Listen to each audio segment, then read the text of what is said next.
కలవాలంటే Monday afternoon 700 మందితో, ఎందుకంటే అక్కడ అందరూ బాగా కష్టపడతారు ఉద్యోగాలకు వెళ్ళే వ్యక్తులు. మండే ఆఫ్టర్నూన్ 700 మందితో మీటింగ్ పెట్టుకున్నాం.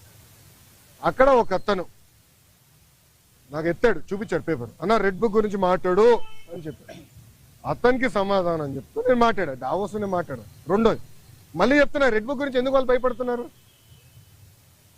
రెడ్ బుక్ లో విశాఖపట్నంలో చెప్పా, విజయనగరంలో ముగింపు సభలో కూడా చెప్పా. రెడ్ బుక్ లో నేనేం చెప్పా, ఏ అధికారులు నాయకులు చట్టాన్ని ఉల్లంఘించి ప్రజల్ని, తెలుగుదేశం పార్టీ కార్యకర్తలు ఇబ్బంది పెట్టారో వాళ్ళని నేను వదిలిపెట్టను అన్నా.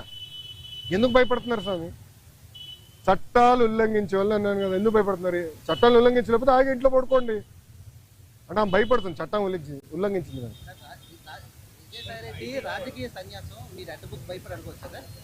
అది ఆయన నడితే బాగుంటుంది కదా సార్, నాకేం తెలుసు.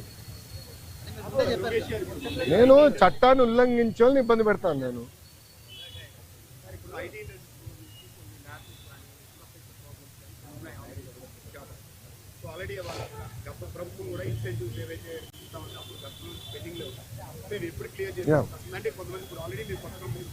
ఎస్ అన్నా, ఇప్పుడు నేను ఆల్రెడీ వాళ్ళందరితో టచ్లో ఉన్నా. వాళ్ళు అడిగిన బేసిక్ ఎమ్యూనిటీస్, ఇప్పుడు బస్ అడిగారు, స్ట్రీట్ లైటింగ్ అడిగారు, ఆ బేసిక్. దాని తర్వాత రాత్రి మన మొబైల్ పోలీస్ యూనిట్ ఉంటే బాగుంటుంది అన్నారు. అవన్నీ మనం ఏర్పాటు చేసాం. ఇన్సెంటివ్స్ విషయంలో కూడా నేను కేశవంతో మాట్లాడి త్వరలోనే అది రిలీజ్ చేస్తాను, నాకు సందేహం లేదు.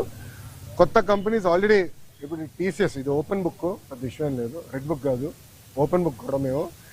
గ్రేనంటే చాలా స్పష్టంగా వాళ్ళు ఆల్రెడీ భూముల కోసం కూడా ఎత్తుకుతున్నారు. త్వరలోనే భూములు కేటాయించి వాళ్ళ క్యాంపస్ కూడా ప్రారంభించబోతున్నారు. ఈ లోపల టెంపరీగా వేరే బిల్డింగ్స్ కూడా ఏర్పాటు చేసాం. ఎస్, ఐటాప్ ఉంది ఇంకా. ఐటాప్ ఇస్ స్టిల్ కంటిన్యూయింగ్. వాళ్ళు డైరెక్ట్గా నాతో టచ్లో ఉన్నారు. They are directly in touch. అవసరం లేదండి, వాట్సాప్ మెసేజ్. చాలా మంది నాకు జస్ట్ ఒక మెసేజ్ పెడితే నేను పరిగెడుతున్నా, నాకు ఎలాంటి డౌట్ లేదు. 3 months 90 రోజుల్లో వస్తుంది సార్.